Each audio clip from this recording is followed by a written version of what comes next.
wondered why a story about fame, love, and self-destruction keeps getting remade?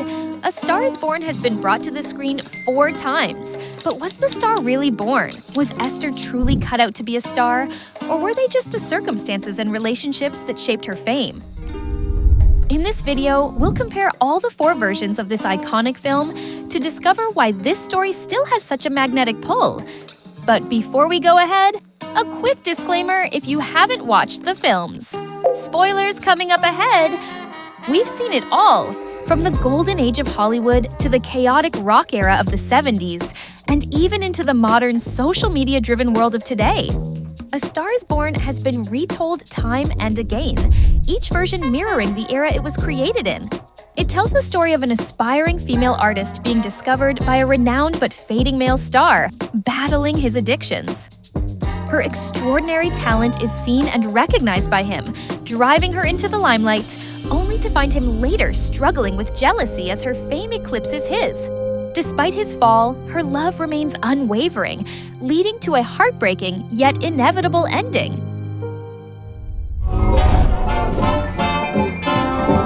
The original one, directed by William A. in 1937, is rooted in the structured, male-dominated studio system of those times.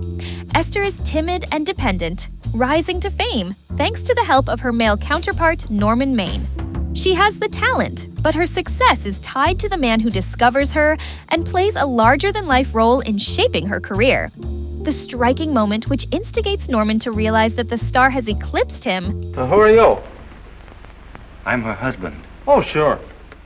is depicted subtly here as he gradually descends into alcoholism, before his life and career shatter into a tragedy. In a way, even this first one was a remake. It takes cues from 1932's What Price Hollywood, which was in turn based on the real-life relationship between actress Colleen Moore and John McCormick. Moving next to the musical era of The Star, we see what new sides unfold as we age jump. In 1954, George Cukor's version of A Star is Born had Esther, played by Judy Garland, as more confident and self-assured. The music industry plays a huge role here, with her not only singing, but also showing a bolder, more independent side. The film relies heavily on Garland's exceptional performance, and the power of the musical numbers to elevate Esther's journey.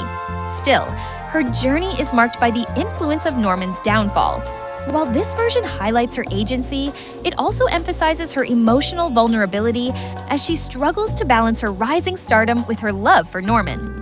The male-female dynamic continues to drive the plot, but Esther's assertiveness reflects a shift in how women were beginning to be portrayed on screen.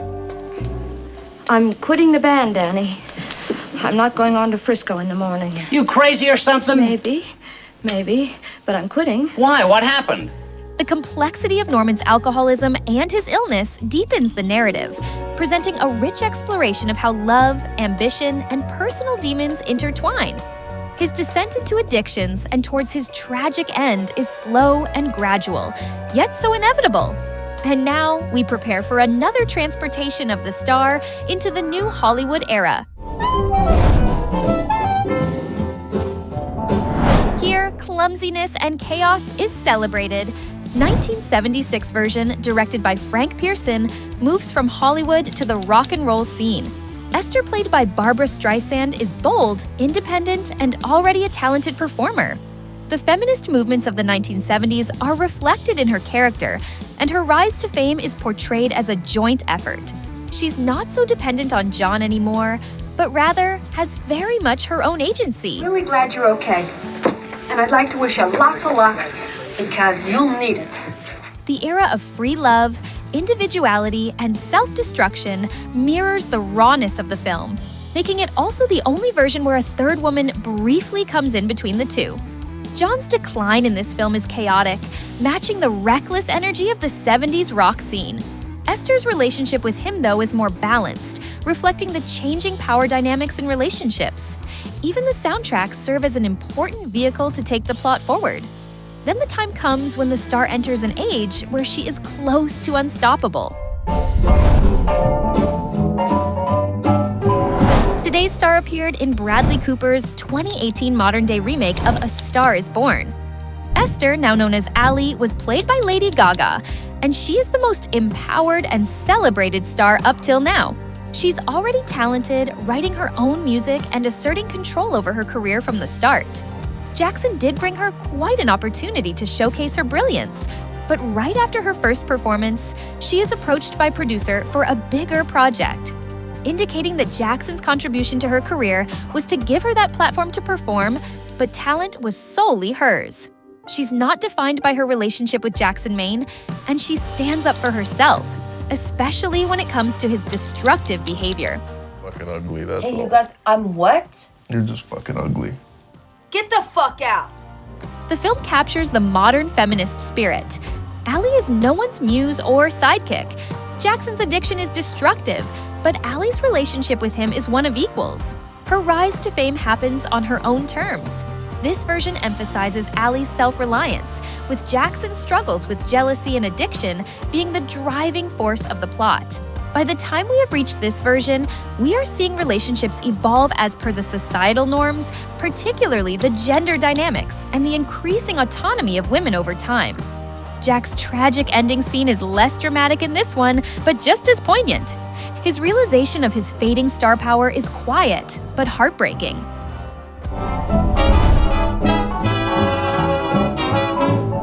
Along with the other evolutions that we see in every remake of the film, how Esther claims to tie her identity with her husband's name, Mrs. Norman Maine.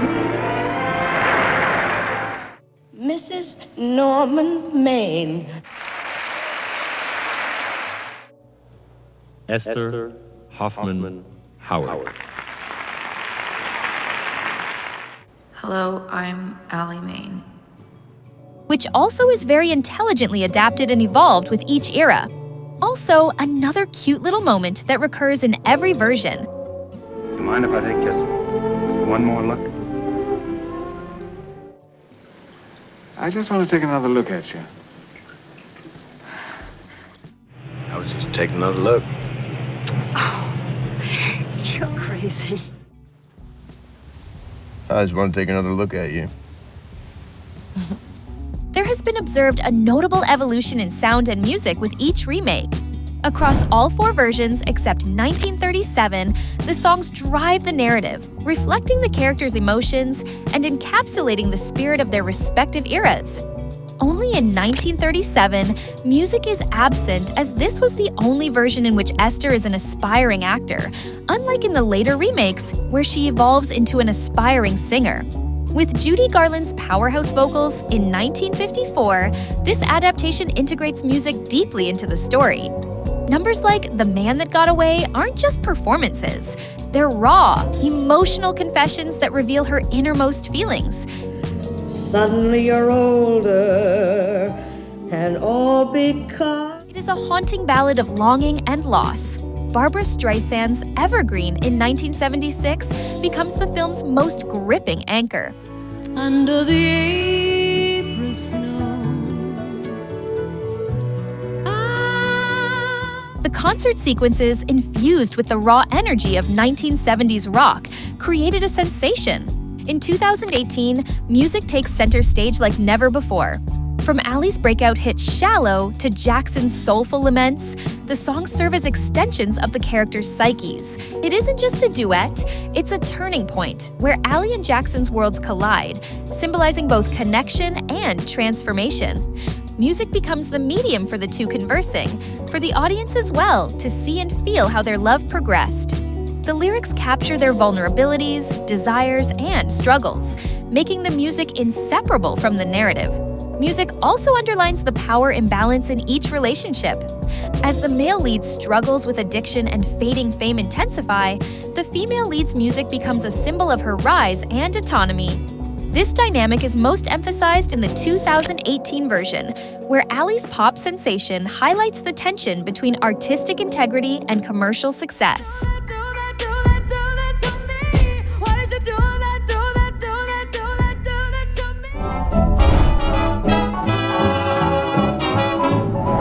This core story of fame, love, and tragedy resonates universally, transcending the specifics of time and place.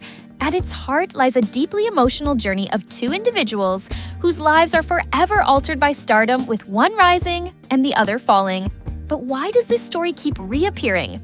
Was it to reach until a version where the two truly realize love isn't enough, and even if they are happily together, they shall always be unhealthy for each other? We see this happening only until the story is revised, till the 2018 version, where she is grieving but instantly receives a reminder that there is nothing for her to confuse sadness with guilt. Was it to reach a point where they make peace in the right sense, where the woman doesn't have the thought of leaving her dreams behind, taking the burden of this tragedy solely on herself, but to instead realize that this doomed fate was called upon her lover by himself? It's a tale that adapts well to the cultural spirit. Each version has reflected the spirit and challenges of its era. Karina Longworth, author of Seduction, Sex, Lies, and Stardom, aptly explains why Hollywood keeps reprising this narrative. Hollywood people buy into this mythology that there's only so much space in the universe of stars, and for one to ascend, one has to fall. It's Hollywood's favorite structured myth about itself. Hollywood makes these movies, like A Star is Born, that are supposedly self-critical, as though they're being made by somebody outside of Hollywood. As though the point of view of the movie is with the audience, being like, look at this horrible place and what it does to humanity. But really, that movie is obviously also a product of Hollywood. As it's critiquing itself, it's also shoring up the audience's fascination with how it works. This duality is a part of this world. The story critiques the harsh realities of fame while simultaneously glamorizing it, creating a compelling contradiction that audiences and filmmakers can't resist.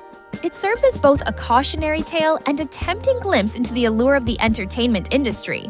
Moreover, the timeless themes of love, ambition, sacrifice, and self-destruction are endlessly relatable. Each generation can reinterpret these elements through the lens of their own values and struggles, ensuring the story remains relevant. The rise of a star juxtaposed with the fall of another taps into the fleeting nature of fame. And yet, even with each retelling, questions remain unanswered.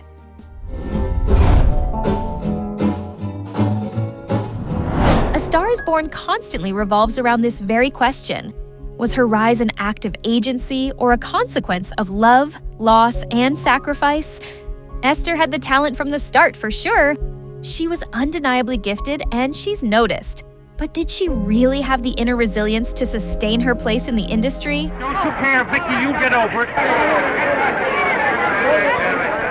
Was she born to be a star, or was she just coincidentally at the right place at the right time, with the right people around her? The answer to this lies in the tension between talent and identity. Journey of Esther quite resembles to that of a child while gradually maturing and hitting puberty. The little Esther's stardom is portrayed majorly as a product of Norman's mentorship. She is timid, vulnerable, yet very dramatic in her expressions. As she grows up, she enters a stage where she is innocent, starting to explore her freedom, yet carrying burdens that are not hers, having her anchor still attached to Norman. She develops more agency, revealing her ability to perform under pressure, but still not fully blossomed into her individuality. As Esther matures further, her rebellious spirit has blasted and is untamable. She has her own voice, totally self-assured, yet a little part of her heart still remaining to grow and to be set free. And then, we finally watch this girl evolve into her wholeness, a full-power, empowered woman, Allie. Independent, assertive, talented, unready to take any shit, and unwilling to compromise on her dreams. No more driven by guilt, she's sure and clear in her passion and direction. She never considers giving everything up at the end, even though her feelings of despair and loss are still very much there. She has got really matured by now, grieving, yet not even once accusing herself. Yes, the star was born, but perhaps not entirely on her terms. Esther carries her legacy forward, but she also carries the weight of the man who discovered her. A bittersweet reminder that stardom, like love, comes with a price. Could you do it? Could you do it even if it broke your heart? Because remember, Esther, for every dream of yours you make come true, you'll pay the price in heartbreak. What do you think? Was Esther truly destined to be a star, or did the circumstances around her make her rise to fame? Let us know in the comments below which remake story would you like us to cover next. Don't forget to like, subscribe, and hit the notification bell for more such content.